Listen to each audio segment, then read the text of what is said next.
19세기에 살았던 신앙인이자 그 영국의 총리였던 윌리엄 글래드스톤이라는 사람이 있습니다. 이 어느 날 이 젊은 법학도가 자기의 미래에 대해서 고민을 하다가 이 글래드스톤을 찾아왔습니다. 글래드스톤은 법대생에게 물었습니다. 졸업하면 자네는 무엇을 할 것인가? 그 질문을 듣고 젊은이는 이렇게 대답합니다. 간판을 내걸고 변호사가 될 겁니다. 글래드스톤은 이제 묻습니다. 그런 후에는 무엇을 할 것인가? 그 질문을 들은 청년은 확신에 차서 이렇게 말했습니다. 부자가 될 겁니다. 부자가 되고 나서는 무엇을 할 것인가? 은퇴하겠죠. 그 다음에는 무엇을 할 것인가? 죽겠죠. 그 후에는? 그 질문을 들은 그 젊은이는 떨리는 목소리로 이렇게 대답을 합니다. 모르겠습니다. 그러자 글래드스톤은 이렇게 말했습니다. 젊은이, 멀리 보아야 된다네. 이 세상 넘어 저 세상까지 바라보아야 된다. 그럴 때만 현재를 살 수 있는 준비가 되는 걸세. 여러분, 우리가 죽음 이후의 영생을 볼 수 있어야만 오늘 현재를 제대로 볼 수 있고, 오늘 현재를 제대로 볼 수 있어야만 오늘 우리가 무엇을 해야 될지를 알 수가 있는 겁니다.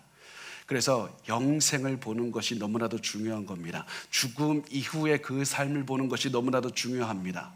그래서 여러분 스스로 질문하셨으면 좋겠습니다. 난 지금 무엇을 보고 있는 것인가? 나는 지금 현재가 가장 중요한 것 같아서 현재가 가장 중요하다는 생각으로 현재만 바라보고 있지는 않은가? 여러분, 죽음 이후의 영생을 바라보셔야만 됩니다. 그리고 우리가 죽음 이후의 영생을 바라보는 그 순간 우리가 분명히 깨닫게 될 겁니다. 현재 우리가 가지고 있는 굉장히 많은 문제가 죽음 이전의 삶만 바라보기 때문에 생긴 것이라는 그 사실을 깨닫게 될 겁니다.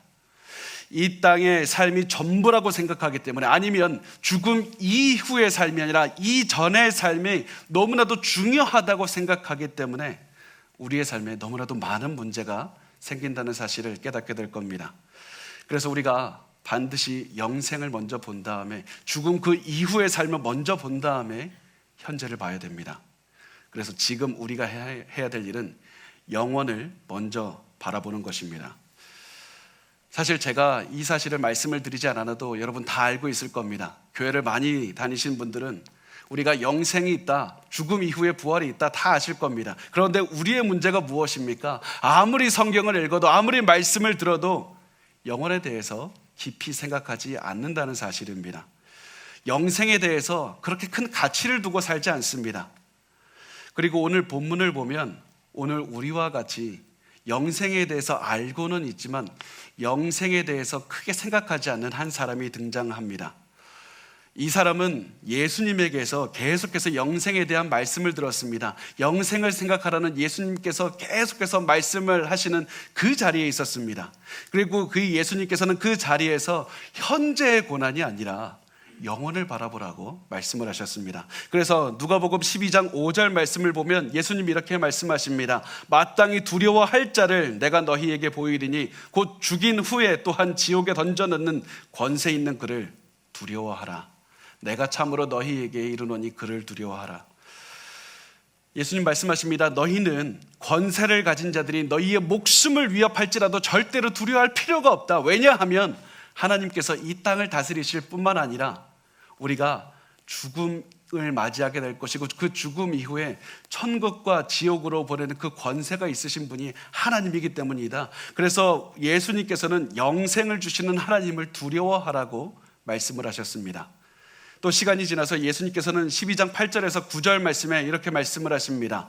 내가 또한 너희에게 말하노니 누구든지 사람 앞에서 나를 시인하면 인자도 하나님의 사자들 앞에서 그를 시인할 것이요 사람 앞에서 나를 부인하는 자는 하나님의 사자들 앞에서 부인을 당하리라.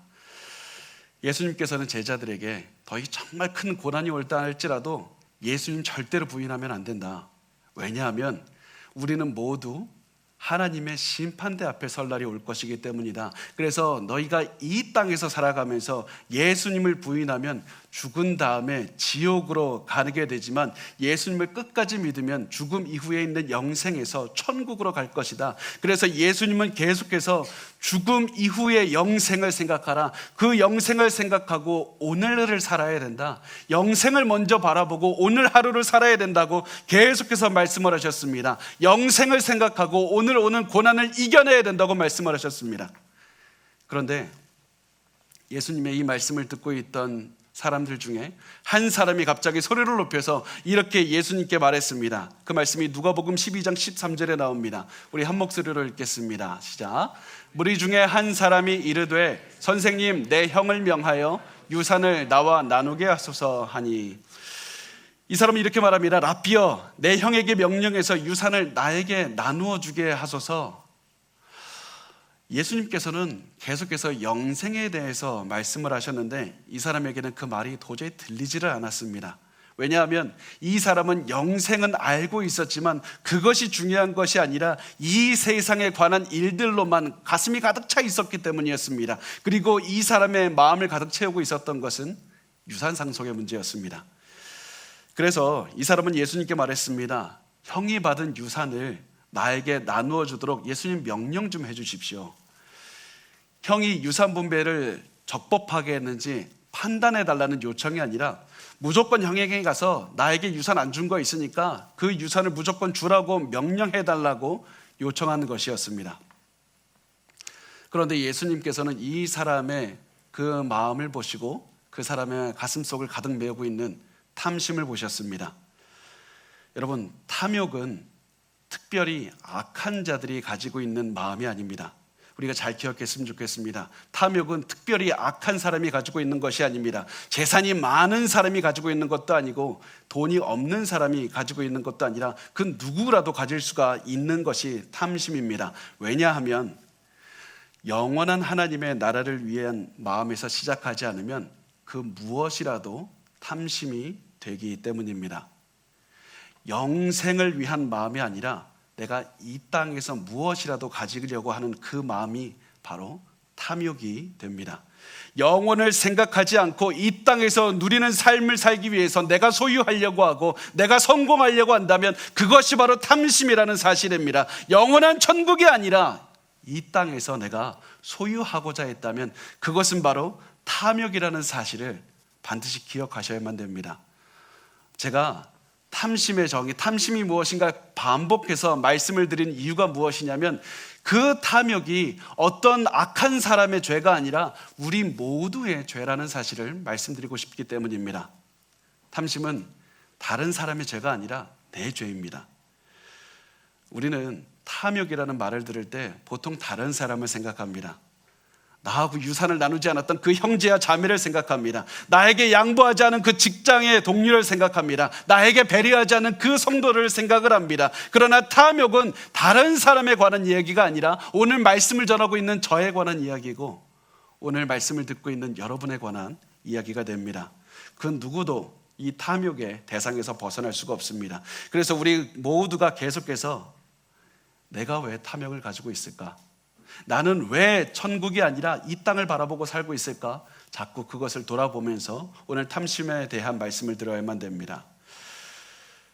그래서 예수님께서는 이 탐심에 대해서 말씀을 하시는데 이 탐심이 단순히 이 사람만의 문제가 아니라 이 말을 듣고 있던 모든 사람의 문제였기 때문에 예수님의 시선을 이 사람에게서 모든 무리에게로 옮겨서 말씀을 하셨습니다. 누가복음 12장 14절 말씀입니다. 우리 같이 읽겠습니다. 시작. 이르시되 이 사람아 누가 나를 너희 재판장이나 물건 나누는 자로 세웠느냐 하시고, 자, 예수님께서는 우선은 이 사람에게 말씀을 하시는데 이 사람에게 이 사람아 라고 하면서 이 사람을 나무라는 말씀을 하십니다. 그러면서 말씀하시는 것이 누가 나를 너희의 재판장이나 물건 나누는 자로 세웠느냐 이렇게 말씀을 하시는데요. 이렇게 말씀을 하시는 데는 두 가지 큰 의미가 있습니다. 첫 번째, 예수님께서 이 땅에 처음 오신 이유는 영혼 구원을 위해서이기 때문입니다. 육신을 입고 이 땅에 오셔서 공생의 사역을 하셨던 이유는 사람들의 유산 상속과 같은 그런 집안 문제, 그런 작은 문제를 해결하기 위해서 오신 것이 아니라 사람들을 구원하시기 위해서, 십자가를 지고 구원하시기 위해서 오신 것이었기 때문입니다. 그래서 예수님은 내가 온 것은 그런 문제로 해결하기 위해서 온 것이 아니다. 첫 번째, 그 의미로 이런 말씀을 하셨습니다. 자, 두 번째, 예수님께서 누가 나를 너희의 재판장으로 세웠느냐 이렇게 말씀하신 이유는 예수님께서 궁극적인 재판장이 되시기 때문입니다. 최후 심판을 하시는 예수님께서는 이 유산을 누가 가져갔는가, 그것을 가장 중요하게 보시지 않습니다. 예수님께서는 누가 이 재산을 누가 더 많이 가져가고 유산을 얼마나 안 가져갔느냐 이것을 보시는 것이 아니라 예수님께서는 마음을 꿰뚫어 보시는 분입니다. 그래서 그 유산을 분배하고 유산을 원했던 그 사람들의 마음을 보시기 때문에 이 사람들의 그 마음을 보시고 예수님께서는 그 마음에 있는 탐심을 지적하시기 시작했습니다. 그리고 그 탐심은 이 사람뿐만 아니라 모든 사람이 가지고 있는 것이기 때문에 모든 사람에게 예수님께서는 말씀을 하셨습니다. 누가복음 12장 15절 말씀 우리 같이 읽겠습니다. 시작. 그들에게 이르시되 삼가 모든 탐심을 물리치라. 사람의 생명이 그 소유에 넉넉한데 있지 아니하니라 하시고, 예수님께서는 첫 번째 삼가라 말씀을 하시는데, 삼가라는 말씀은 주의해야 된다. 너의 모든 힘을 다해서 반드시 잘 봐야만 된다. 이렇게 강조하면서 말씀을 하셨습니다. 그런데 예수님께서는 한 번만 강조한 것이 아니라 그 다음에 강조하는 표현을 또다시 쓰시는데, 모든 탐심을 물리치라. 삼가고 모든 탐심을 물리치라고 말씀을 하셨습니다. 모든 탐심을 물리치라는 말씀은 너희를 공격하는 탐심의 종류에 상관없이, 크기에 상관없이 모든 탐심을 다 막아내야만 된다는 말씀이었습니다. 모든 종류의 탐심과 모든 크기의 탐심을 막아서 너희의 마음을 어떠한 탐심이라도 차지하지 못하도록 막아내야만 된다는 말씀이었습니다. 너희는 절대 탐심이 너희의 마음을 공격하지 못하도록 반드시 막아야 된다고 말씀을 하셨습니다. 그래서 우리가 반드시 기억해야 될 것은 절대로 우리는 탐심을 가져서는 안 된다는 사실입니다. 그런데 많은 분이 동시에 이 말씀을 잘못 적용하셔서 성경이 마치 불교에서 말하는 무소유를 주장한다고 생각을 하십니다. 마치 성경이 불교에서 말하는 무소유, 아무것도 갖지 않는 상태를 주장한다고 생각하셔서 좋은 크리스찬들은 가난한 사람이다, 좋은 크리스찬들은 반드시 성공하면 안 되고 가난해야만 된다고 생각을 하십니다. 그런데 성경을 보면 소유 자체가 잘못됐다고 말씀하신 적이 없습니다. 성경은 가난해야 좋다고 말씀하신 적도 없고 성공하는 것이 항상 좋다고도 말씀하지는 않으셨습니다. 성경에서는 소유나 성경보다 훨씬 더 중요한 문제가 있는데, 그게 무엇이냐면 소유와 성공을 하려는 목적이 중요한 겁니다. 소유와 성공에 대한 마음의 태도가 가장 중요하다는 말씀을 하십니다. 내가 소유하려고 성공하려고 하는 목적이 영생을 위해서, 영원한 하나님의 나라를 위해서 그것을 소유하려고 하고 성공하려고 한다면 그것은 좋은 것이다. 그러나 내가 영생이 아니라 이 땅을 바라보고 이 땅을 위해서 소유하려고 하고 이 땅을 위해서 죽음 이전의 삶을 위해서 성공하려고 한다면 그것은 탐욕이다. 그렇게 말씀을 하는 겁니다. 그래서 우리의 마음가짐이 중요하고 우리의 우선순위가 중요한 것입니다. 그런데 많은 분들이 사실 굉장히 어려워하십니다. 나도 이 땅을 위해서 살아가지 않고 천국을 위해서 살아가고 싶고 영원한 하나님의 나라를 위해서 살아가려고 합니다. 그런데 가끔 헷갈릴 때가 많이 있다고 생각을 하십니다.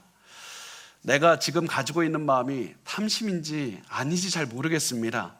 내가 탐심인지 아닌지 하나님의 나라를 위한 마음인지 구분할 수 있는 방법이 있었으면 좋겠습니다. 이런 마음을 하실 때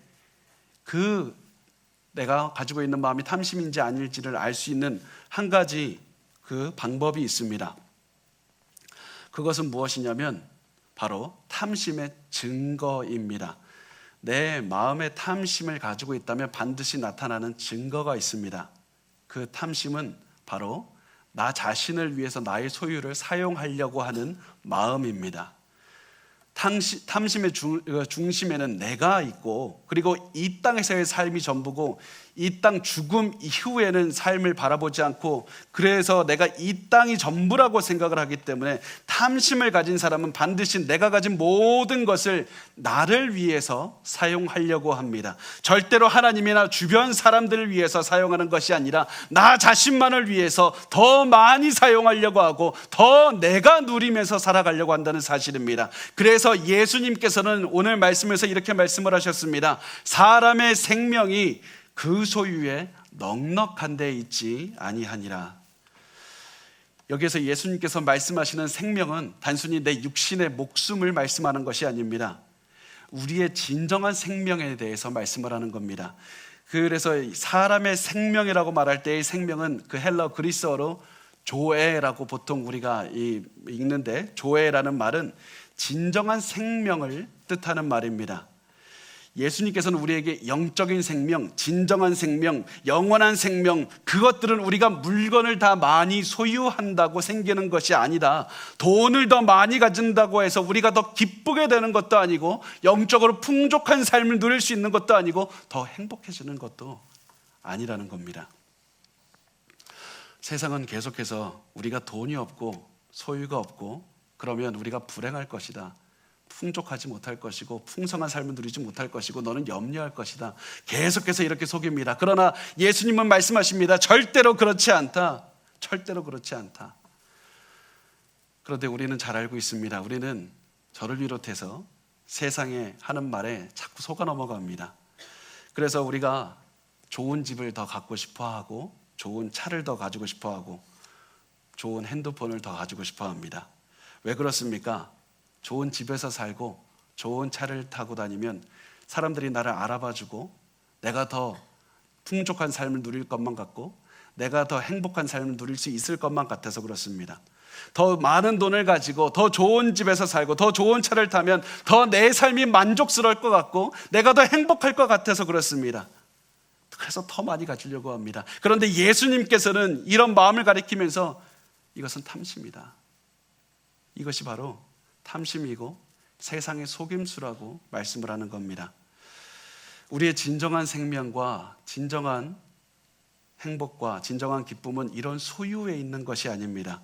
우리가 진정한 생명을 얻는 방법, 그것은 우리가 물건을 더 많이 가진다고 얻는 것이 아니라 하나님을 알고 하나님을 즐거워하는 데 있습니다.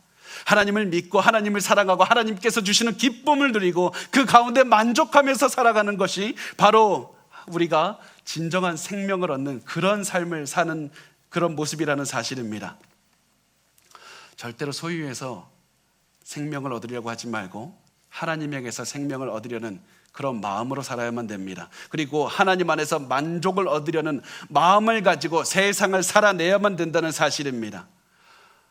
예수님께서는 이렇게 말씀하신 다음에 예수님께서는 이제 구체적으로 그것이 어떤 의미인지 말씀을 해주셨습니다. 예수님께서는 단순히 그냥 추상적으로 우리에게 말씀하시는 분이 아니라 구체적으로 앞으로 우리의 삶에 어떻게 적용해야 될지를 알려주시는 그런 분이시기 때문에 이제 비유로 우리에게 말씀을 하셨습니다.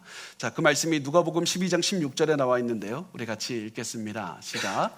또 비유로 그들에게 말하여 이르시되 한 부자가 그 밭에 소출이 풍성하매.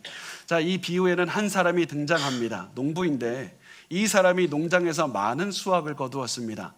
그런데 중요한 것은 이 사람이 많은 수확을 거두기 위해서 거짓말을 한 적이 없다는 사실입니다. 거짓말을 하지도 않았고 약자를 착취하지도 않았습니다. 이 사람은 단지 뛰어난 머리를 가지고 최선을 다해서 열심히 일을 했던 것뿐입니다. 그래서 그 결과 많은 수확을 거두었습니다. 거기에다가 이 사람이 성공을 하게 된 이유에는 단순히 이 사람만의 노력뿐만이 아니라 하나님께서 도와주신 것도 있었습니다. 왜냐하면 많은 수확을 거두기 위해서는 하나님께서 비와 바람과 그 태양에 알맞은 양을 주셔야만 되고, 그리고 도둑이 들지 않게 지켜주셔야 되고 자연재해가 일어나지 않도록 지켜주셔야만 되기 때문입니다. 그래서 이 사람이 성공했다는 것은 좋은 겁니다. 결코 나쁜 게 아닙니다. 그런데 한 가지 문제가 등장을 합니다. 그리고 그 문제는 다른 환경에서 나왔던 것이 아니라 이 사람의 마음가짐에서 등장을 했습니다. 자, 그 말씀이 17절에서 19절까지 나오는데요. 우리 같이 읽겠습니다. 시작. 심중에 생각하여 이르되 내가 곡식 쌓아둘 곳이 없으니 어찌할까 하고 또 이르되 내가 이렇게 하리라. 내 곡간을 헐고 더 크게 짓고 내 모든 곡식과 물건을 거기 쌓아두리라. 또 내가 내 영혼에게 이르되 영혼아 여러 해 쓸 물건을 많이 쌓아두었으니 평안히 쉬고 먹고 마시고 즐거워하자 하리라 하되. 자, 이 사람이 성공해서 얻은 수많은 곡식들을 보는데 그 곡식을 쌓아둘 곡간이 없었습니다. 현재 자기가 가지고 있는 곡간이 너무 작으니까 그 곡식들을 이 모두가 다 보관할 수가 없게 된 겁니다. 어떤 분들은 이렇게 말씀합니다. 그 곡식 생겼을 때 곡간에 쌓아두지 말고 다 팔면 되지 않습니까? 그런데 그 곡식을 다 팔기에는 이 사람이 너무 좋은 머리를 가지고 있었습니다. 왜냐하면 모든 곡식을 한꺼번에 시장에다가 내다 팔면 공급 과잉이 이루어지니까 곡식의 값이 시장에서 뚝 떨어지게 돼서 오히려 좋은 값을 받을 수가 없게 된 겁니다. 그래서 곡식의 값을 많이 받기 위해서 시장에 내놓는 곡식의 양을 조절할 필요가 있었습니다. 그래서 이 사람은 그 곡식의 양을 조절하기 위해서 창고가 필요했고, 또 중요한 것이 이 사람은 당시 곡식뿐만 아니라 다른 많은 물건들도 가지고 있었습니다. 그래서 이 사람은 성경에 보면 내 모든 곡식과 물건을 거기에 쌓아두리라, 물건이라고 또한 추가해서 말씀을 합니다. 모든 곡식과 물건을 최고의 값을 받으면서 팔기 위해서는 당장에 그 모든 것을 보관할 장소가 필요했고, 그리고 그 모든 장소를 필요하기 위해서 더 큰 곡간이 필요하다는 판단을 했던 겁니다. 여기서 우리가 이 생각을 보면 잘못된 거 하나도 없습니다. 아주 영리하고 똑똑한 생각을 한 겁니다. 현명한 선택을 한 겁니다. 이 사람은 최대의 이윤을 얻기 위해서 아주 좋은 선택을 한 겁니다. 그리고 만약에 우리 중 누구라도 이 사람의 위치에 갔다면 똑같은 선택을 했을 겁니다. 게다가 예수님도 이 사람이 성공했다는 것을 비난하지 않으십니다. 돈 많이 벌기 위해서 치밀하게 계획 세웠다? 예수님께서는 비판하지 않으십니다. 곡식과 물건을 보관하기 위해서 더 큰 곡간을 지었다? 이것도 잘못된 것이 아닙니다. 그렇다면 도대체 무엇이 잘못된 것인가? 도대체 무엇이 잘못된 것인가? 잘못된 것은 두 가지가 있고요. 그리고 그 두 가지 모두 이 사람이 보지 못했던 것이었습니다. 첫 번째, 이 사람이 보지 못한 것은 자기 자신 너머에 계시는 하나님을 보지 못했습니다. 이 사람 자기 자신을 넘어 계시는 하나님을 보지 못했던 것이 첫 번째 잘못이었고, 두 번째는 자기 죽음 이후에 있는 영생을 보지 못했습니다. 죽음 이전의 삶이 전부라고 생각하고 죽음 이후에 있는 영생을 바라보지 못했습니다. 이 두 가지를 보지 못한 것이 문제였습니다. 우선 이 사람은 자기 자신 너머에 계시는 하나님을 바라보지 못했기 때문에 이 곡식을 어떻게 할까? 그 문제에 대해서 기도하지 않았습니다. 하나님께 물어보지 않았습니다. 오히려 뭐라고 얘기를 하냐면 내 영혼에게 내가 얘기하리라, 그러면서 자기 자신에게 생각하고 나 자신만을 위해서 생각하는 그런 모습을 보여줍니다. 그래서 이 사람은 모든 소득을 자기 자신만을 위해서 사용하기로 결단했던 것이었습니다. 게다가 죽음 이전의 삶만 바라봤기 때문에 자기가 벌어들인 모든 소유를 남들, 하나님 전혀 상관없이 자기를 위해서만 사용하기로 결심했습니다. 그래서 이 사람은 이렇게 이 말을 반복합니다. 내가 내 곡간, 내 곡식, 내 영혼을 계속해서 나와 내 곡식들, 내 것이라고 자꾸 주장을 하게 됩니다. 이 모든 것이 내 것이고 나 자신만을 위해서 사용하겠다는 마음으로 살아간다는 그것이 바로 문제였던 것이었습니다. 그리고 이 사람이 영생을 믿지 않는 마음으로 결단을 하게 되는데, 이 결단은 단순히 이 사람만의 결단이 아니라 영생을 믿지 않는 모든 사람이 하는 그 꿈꾸는 결단을 하게 됩니다. 영생을 보지 못하는 모든 사람이 꿈꾸는 결단은 이 사람이 하게 됩니다. 무슨 결단을 하냐면 이렇게 말합니다. 영혼아 여러 해 쓸 물건을 많이 쌓아두었으니 평안히 쉬고 먹고 마시고 즐거워하자. 이 말을 요즘 말로 표현하면 이렇습니다. 내가 많은 돈 모았으니까 이제는 일하지 않고 은퇴해서 내가 편하게 먹고 살면서 인생을 즐길 것이다. 나 이제 더 이상 노력하지도 않을 것이고 일 때문에 신경 쓰지도 않을 것이고 편안하게 먹고 마시면서 즐길 것이다. 돈 많이 벌어서 더 이상 일하지 않고 인생을 즐기면서 평생 놀고 사는 것이 바로 우리 모두가 꿈꾸는 그런 삶이 아닙니까? 우리도 돈 많이 벌어서 더 이상 내가 이제 여행을 다니면서 여가만 선용하면서 사는 그런 삶을 꿈꾸고 있지 않습니까?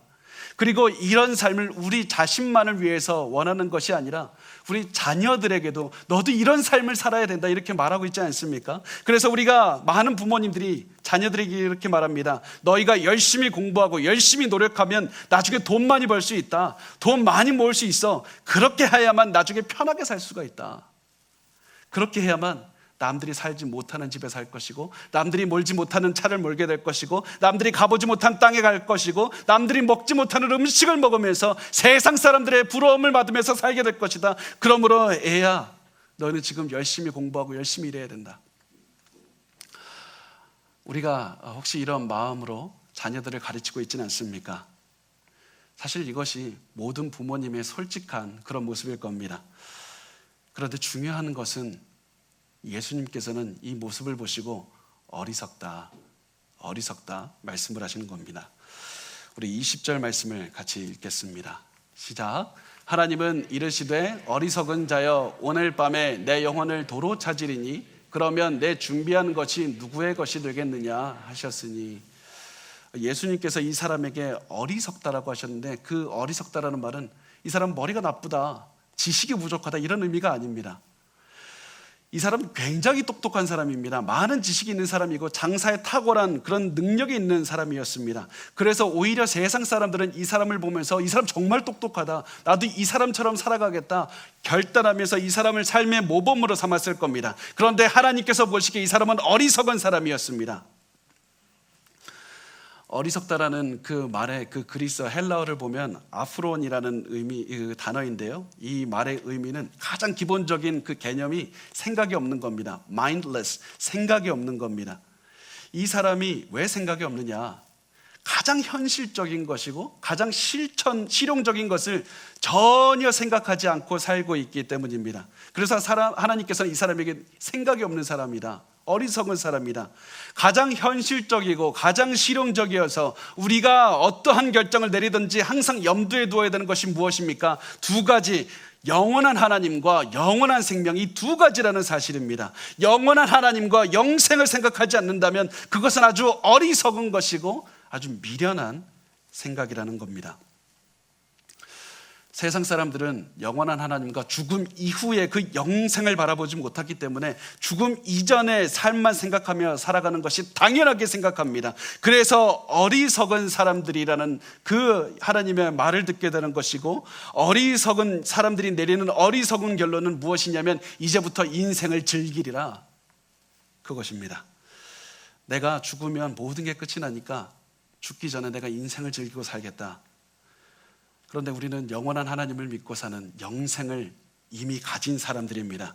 이미 우리는 죽어서도 천국에서 살게 되는 영생을 이미 가진 사람들입니다. 영생을 가진 우리는 매일 죽음 이후의 삶, 영생을 생각하면서 살아야만 됩니다. 우리의 나이에 상관없이, 우리가 지금까지 벌어들인 소득에 상관없이 항상 죽음 이후의 영생을 생각하면서 오늘을 살아야 된다는 사실입니다. 오늘 이 자리에는 저보다 나이가 어리신 분들도 분명히 있지만 저보다 연세가 많으신 분들도 굉장히 많이 계십니다. 평생 일하면서 많이 고생하시고 그러다가 은퇴하신 분들도 많이 계십니다. 여러분께 제가 진심을 담아서 꼭 드리고 싶은 말씀이 있습니다. 정말 여러분, 이 험난한 삶을 사느라 정말 수고가 많으셨습니다. 그렇지만 꼭 드리고 싶은 말씀이 무엇이냐면, 제가 아무리 성경을 봐도 은퇴한 다음에 인생을 즐기라는 말은 제가 찾아볼 수가 없었다는 것이었습니다. 성경 어디를 봐도 지금까지 일하느라 수고 많았으니까 앞으로 남은 인생을 여행하고 즐기면서, 그렇고 여가를 즐기면서 살라고 말한 적이 없습니다. 그 이유는 무엇이냐면, 은퇴한 다음에 남은 인생을 즐기겠다는 결정은 영생을 생각하지 않기 때문에 내리는 결정이기 때문입니다. 이 땅에서 인생을 즐기려고 하는 것입니다. 만약에 우리가 죽음 이후에도 영생이 있다는 사실을 진정으로 믿는다면 우리는 나이에 상관없이, 은퇴 여부에 상관없이 한 가지 목표를 위해서 살아갈 겁니다. 어떻게 하면 죽음 이후에 더 많은 풍요를 누리게 할 수 있을까? 내가 어떻게 하면 죽음 이후에 천국에서 더 많은 상급을 받으면서 기뻐하며 하나님 앞에서 살아갈 수가 있을까? 내가 오늘 무엇을 해야 하나님의 영원한 하나님의 나라를 위해서 살아갈 수가 있는가? 그 질문에 대한 답을 생각하면서 매일매일 현실을 살아내는 방법밖에 없다는 사실입니다. 여러분, 그래서 우리가 반드시 영생을 생각하면서 오늘을 살아내야만 됩니다. 그리고 예수님께서는 우리가 이 마음으로 살아가야 된다, 이것이 바로 일반적인 삶의 자세다라고 하시면서 우리가 이것을 예수님께서 한마디로 요약해서 설명을 해주셨는데, 그 말씀이 21절에 나와 있습니다. 우리 21절 말씀을 같이 읽겠습니다. 시작. 자기를 위하여 재물을 쌓아두고 하나님께 대하여 부요하지 못한 자가 이와 같으니라. 예수님께서 하시는 말씀은 너희 모두 하나님 앞에 부요한 인생을 살아야 된다. 하나님 앞에 부요한 삶이란 세상이 아니라 하나님께서 원하시는 삶을 사는 것을 말씀합니다. 하나님께 대하여 부요한 삶이란 하늘의 보화를 쌓아두는 삶을 말합니다. 하나님에 대하여 부요한 삶이란 내 보물과 내 돈을 이 땅에서 쌓아두는 것이 아니라 천국에 쌓아두기 위해서 살아가는 삶을 말씀을 합니다. 내 재물과 내 시간과 내 노력을 통해서 이 땅에서의 삶이 아니라 하나님이 가장 귀하다, 그것을 증명하는 삶, 그것을 보여주는 삶입니다. 죽음 이전의 삶이 전부가 아니라 죽음 이후의 영원한 삶이 가장 중요하다, 그것을 증명하는 삶이 바로 하나님 앞에서 부요한 삶입니다. 그래서 내 보물은 이 땅에 있지 않고 하늘에 있다는 그 사실을 증명하는 삶이 하나님 앞에서 부요한 삶입니다. 그래서 예수님께서는 뒷부분에 가면 이렇게 말씀을 하십니다. 누가복음 12장 34절을 보면 너희 보물 있는 곳에는 너희 마음도 있으리라.